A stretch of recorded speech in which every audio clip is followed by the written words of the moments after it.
padha kanthi rareja ingkang dadi wiswane Paman Sengkuni Paman. Kawula nokna ning kinggir nampi sabdanipun Paduka Ger Anak Prabu. Sawawenipun ingkang Paman boten manggih pambengan nggir. Kepareng kula ingkang Paman ngaturaken sukeming pangabdi konjuk mawantu-wantu sandhaping padha anak Prabu Duryudana. Tinampi asta kalih Paman. Kula pundhi wonten pustaka jinancang lumaya mimbana daging kayiwanan kula Paman Sengkuni. Inggih. Katuran pinalenggah kanthi sekeca Paman Sengkuni Paman. Inggih sampun boten kirang sekeca setunggal punapa kawula nuwun. Bapa Padabadurna Raipun jengandika kula ingkang putra ngaturaken pasegan brahmane katur. Raipun Bapa Padabadurna bocok-bocok lole-lole pikedhuk monyor-monyor manuk priganti buntute kisah.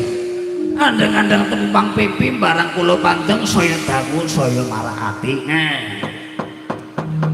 Menawi andeng-andeng tumpang janggut son niki kula pandeng sampun boten besengut bocok-bocok. Nampi pangestunipun Paduka Ger Anak Prabu Duryudana swanipun bapa saking Sukalima babar pisan ora namuni halangan. Mboten namung puja-puji astutunipun bapa genti tampanana Anak Prabu Duryudana. Dat kapundi kinelawaken jaga pibana daging kayawan kula bapa Padabadurna. Iya bocok inggih Ger. Mboten namung urat daging kayawanan kula kayani katonten tumrap penggalipun Anak Prabu Duryudana.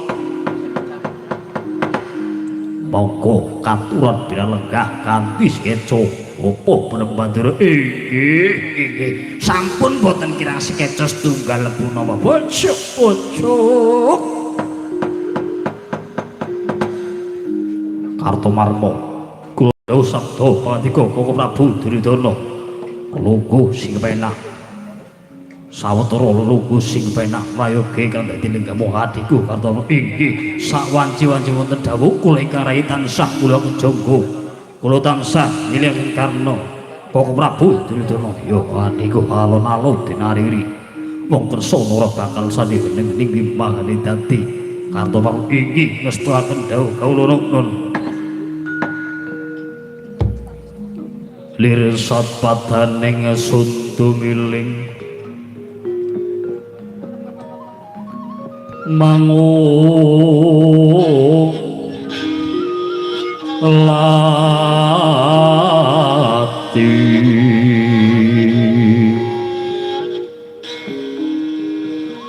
puspita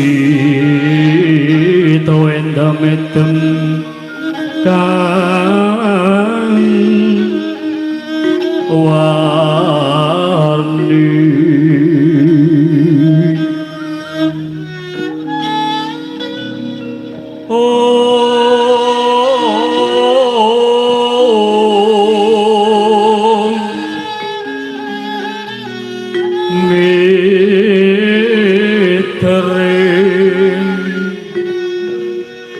mitering taman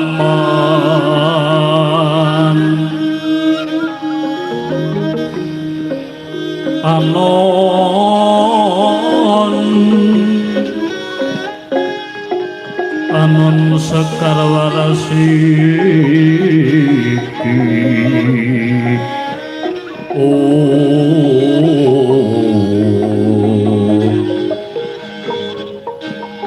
kumanyoteng tias